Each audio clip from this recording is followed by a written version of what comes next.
போர் தொழில் மாதிரி ஒரு தரமான இன்வெஸ்டிகேஷன் த்ரில்லரை கொடுத்துட்டு இப்போ நம்ம தனுஷ் நடிப்புல தன்னோட 2வது படமான காரா படத்தோட வந்திருக்காரு டைரக்டர் விக்னேஷ் ராஜா. மமிதா பைஜு, கே.எஸ். ரவிக்குமார், ஜெயராம்னு ஒரு பெரிய காஸ்ட் இருக்கு. படத்துலயே நம்மள ஆச்சரியப்படுத்தின டைரக்டர் இந்த படத்துலயும் அதே மேஜிக் பண்ணியிருக்காரா? காரா தியேட்டர்ல பார்க்கலாமா? வாங்க ஹானஸ்டான ரிவ்யூக்குள்ள போகலாம். கதை என்னன்னா, நம்ம தனுஷ் காராசாமி ஒரு சின்ன திருடன். ஆரம்பத்திலேயே ஒரு எம்எல்ஏ வீட்ல திருட போய் போலீஸ்ல மாட்டிக்கிறாரு. அங்கிருந்து தப்பிச்சு ரேணிகுண்டா போய் மமிதா பைஜி கூட ஒரு புது லைஃப் ஆரம்பிக்கலாம், ஒரு மெஸ் வச்சு பொழைக்கலான்னு நினைச்சு காசுக்காக தன்னோட சொந்த ஊருக்கு அப்பா கே.எஸ். ரவிக்குமாரை தேடி வராரு. ஆனா அங்க வந்தாதான் தெரியுது அவரோட அப்பா வாங்கின டிராக்டர் கடனுக்காக பேங்க் அந்த நிலத்தையே ஜப்தி பண்ணி வச்சிருக்காங்கன்னு. ஒரு கட்டத்துல அப்பா இறந்து போக சொந்த நிலத்துல அப்பாவை புதைக்க கூட பேங்க் அதிகாரிகள் விட மாட்டேங்கிறாங்க. எல்லா பக்கமும் சூழ்நிலை தனுஷன் நெருக்க அவர் எப்படி ஒரு பெரிய பேங்க் கொள்ளைய பிளான் பண்ணி அந்த சிஸ்டத்தை எதிர்க்கிறாரு அப்படிங்கிறது தான் காரா படத்தோட கதை. படத்தோட மிகப்பெரிய பலம் வழக்கம் போல நம்ம தனுஷ் தான். ஒரு திருடனா இருந்தே அப்பா கிட்ட வந்து அழுது பின்னாடி அவருக்காக களத்துல இறங்குறதுன்னு எமோஷன், ஆக்ஷன் எல்லாத்துலயும் காராசாமியாவே வாழ்ந்திருக்காரு.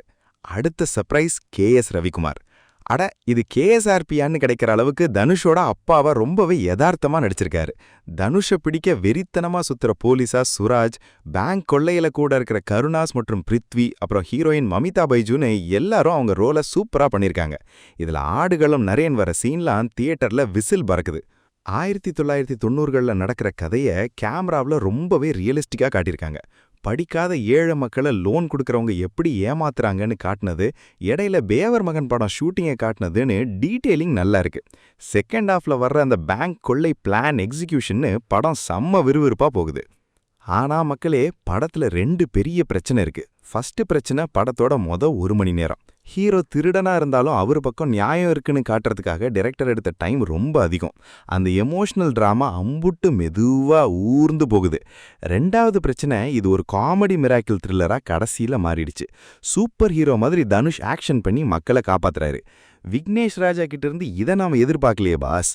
இது போக ஜிவி பிரகாஷோட மியூசிக் சில இடங்கள்ல ஏற்கனவே நிறைய படத்துல கேட்ட மாதிரியே ஒரு ஃபீல் கொடுக்குது.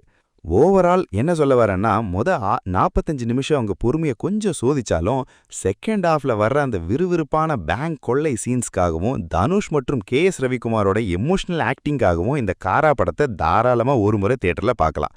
லாஜிக் பார்க்காம ஒரு கமர்ஷியல் ஆக்ஷன் படமா பார்த்தா படம் கண்டிப்பா பிடிக்கும். நம்ம சேனல் ரேட்டிங் 3 out of 5. இந்த ரிவ்யூ உங்களுக்கு பிடிச்சிருந்தா வீடியோவை லைக் பண்ணுங்க. நீங்க காரா பார்த்துட்டீங்களா? படத்தோட செகண்ட் ஹாஃப் உங்களுக்கு எவ்வளவு விறுவிறுப்பா இருந்துச்சுன்னு கமெண்ட்ல சொல்லுங்க. மறக்காம நம்ம பேரலாக்ஸ் சினிமாஸ் சேனலுக்கு சப்ஸ்கிரைப் பண்ணுங்க. நெக்ஸ்ட் வீடியோல சந்திப்போம். Stay cinematic.